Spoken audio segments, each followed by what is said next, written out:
To the story now. Now, in the context of South Africa, the term hostel economy refers to the development of self-sustaining economies within hostels, particularly for the benefit of hostel dwellers.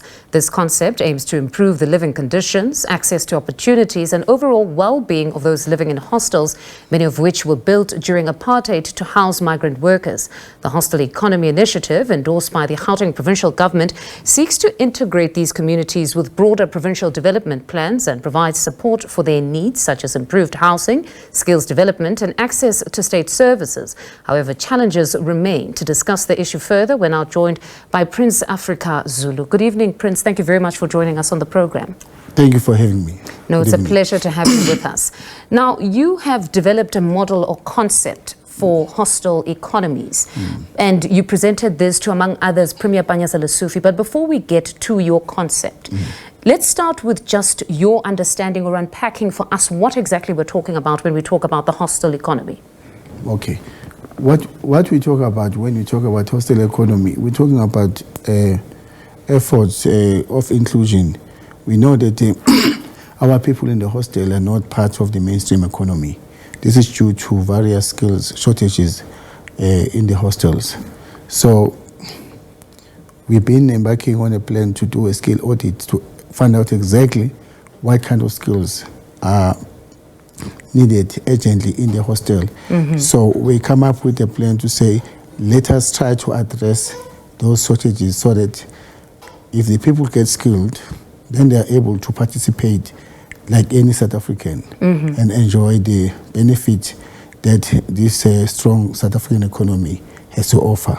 As it is, the unemployment is so high in the hostels due to those kind of factors. Many issues beyond unemployment continue to plague the hostel space, be it violence, it's said to be crime-ridden, but also the infrastructure issues. I know even when MEC Lebogang Maile was still in human settlements, he had visited that area, and there were commitments made that perhaps they need to change the structure or the dwellings to ensure that they're modernized, where they become family units, as opposed to those old structures where you just had single bedrooms for men who in fact have families now. So just talk to us about the other issues that are plaguing these communities. The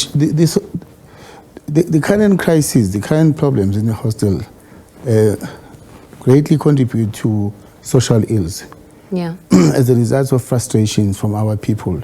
If people are not working and they're reading every day about high-profile people involved in corruption, many monies disappearing, and they don't make it to the actual people that those funds are designed for, it brings a lot of stress to the hostel dwellers, because they are also victims of crime. And our SABC police, if ever they are looking for the most dangerous criminals, a lot of the times they go to hostels, and in the hostels they don't get that dignity, as the Constitution states that the host, every individual has got a right. It's because once you hit a rock bottom, like the hostel dwellers do, they start experiencing the real side of South Africa, which is a very unfortunate side. So the social ills will never stop as long as people in the hostels are unemployed. There is no plans to upskill them or capacitate them and give them certain opportunities. You remember in the past, during the apartheid, big companies, they went to recruit in hostel. Whenever they needed a plumber, they needed anything, they went to hostels. Now today, it's a different story. The only time people go to hostel, high-profile people, they go when they have to buy an inkabi so that they can get rid of their opponent or competition somewhere. That's the time they go to visit the hostel. They go at night and do this kind of dealings. Instead of empowering the people in the hostels. But you have come up or conceptualized a model that seeks to address a number of these issues. Now talk to us about this concept of yours for the hostel economy. It basically addresses the basic, to say, let us focus on training people, let us focus on knowing who's there, looking at how we can empower our youth, how we can empower our women. Let us focus more of our programs on our hostel people. But you cannot succeed in that when people don't have employment. So now the plan is to emphasize on enterprise development, driving enterprise development on hostel, to say that there should be some part of the economy that is reserved for people in the hostel. If we could have BE that made 5, 10 politicians, billionaires, surely we can have policies that can look at the 1% of our economy of South Africa. Just focus on the South African dwellers, because these are people who are already hit by poverty from their rural areas, respective areas. Some of them come from KwaZulu-Natal, rural outskirts, some they come from Limpopo, some they come from all over. They've been victims of exclusion by municipal mayors or executives in those authorities, in those places, and then they move to look for better opportunities in the city. And when they come to the city, they cannot afford to stay even in a township. So they go stay in a hostel, because in a hostel you can live and rent maybe 80 rand or 50 rand or even 150 rand, sometimes even nothing. Then they are now victims of reality that basically they are not part of South Africa. They're only part of South Africa when it's come to the voting time. And a lot of our politicians, they talk very good numbers. They talk very respectful when they talk on TV. They give speeches like they want to prioritize hostels. I can tell you now, they have no interest in as far as the hostels are concerned. As long as they are planned, don't include the poor people in the way that is happening. They're going to continue to complain about crime. They're going to continue to complain about a lot of inconsistencies that should have been addressed, because people can't pull together when they are not equal. We need to really address this inequality, and everybody seems to be very comfortable. It's only when you touch the comfort zone of the middle class, then you see people moving, and then you see that you are now tapping into another road. But as long as you are still, dealing with people who are poor, ignoring them. If you were there during the COVID, our people, they were staying in rooms where there was just water everywhere. They had no access. They had no access to food for weeks. Because outside, they were not allowed to roam around to look for food. And these people don't have any reserves. And now, if we have to go to any other crisis now, another COVID, God forbid, what will happen? And that is why, time and again, you will see the hostel dwellers losing it. You remember, I've been here many times where we come to talk about xenophobic attacks. Those kind of things are just a disaster that will naturally come from the recipe that is currently cooking in a pot. And there seems to be no vigorous plan, robust plan by our own government in really showing that they understand the hostel dwellers, except when they have to send T-shirts for their political parties to go canvass our people for them. That's the only time they know which hostels were. Otherwise, when the elections are over. Right now, you see a little bit of attempt where they are just doing a bit of renovations in Gauteng here and there, but it's really, really very small. But if you hear the budget that are announced, they talk about 300 million. You ask yourself, there is nothing 300 million about the hostels.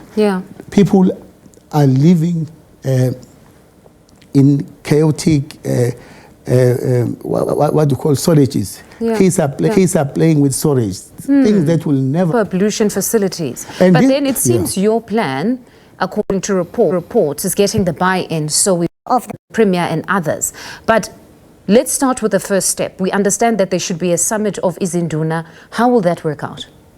The summit is meant to address health and security in the hostels. We're still in the process. So we've had the Hostel Economy Summit, which we did in the past. Now we're seeing that every month 3 or 6 Indunas get shot and killed.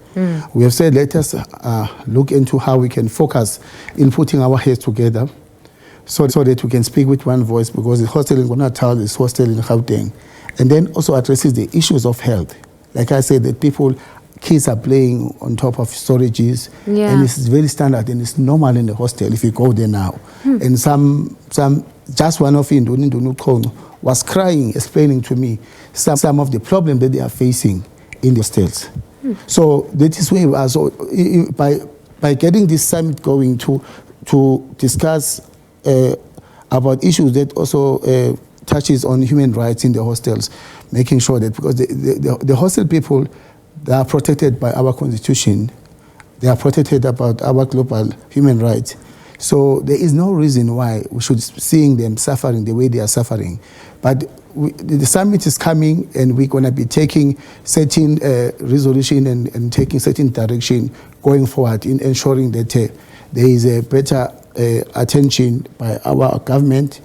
And I've even come to a point where I've been in talks with Hollywood stars like who goes to Howick, Omari. Omari is very touched about the issues of hostel.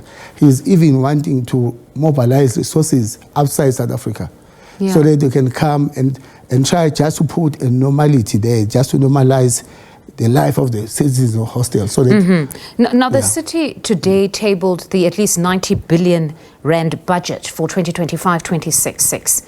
Did you identify anything that resembles some sort of an allocation towards perhaps uplifting or upgrading the facilities in hostels? I mean, I don't understand this announcement of these billions that they keep on announcing about hostels. Because if I take you now to the hostel, there's nothing 90 billion about the hostels. I want to be very firm and straightforward on this issue, because we've always been over diplomatic and trying to nurse certain feelings of people. There is a need that people stand up of South Africa. They wake up and understand that as long as they are still our people treated as third-class citizens out there in hostels, I don't care how successful you as an individual black man you are, to get the respect of a white man or a foreigner. That's why our foreigners, when they come here, they are not even at the level of the hostels. They immediately are higher than our people in the hostels. And if you're looking at the deep roof crisis over these kind of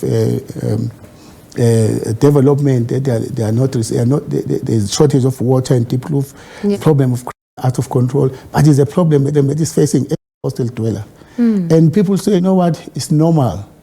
These things are normal for people in hostels. It's like human beings in hostels are not the same human beings that are living, with the elite. So there's of two South Africa in one that we are living in. It's most certainly an indictment on our government. But Prince, thank you very much for your time.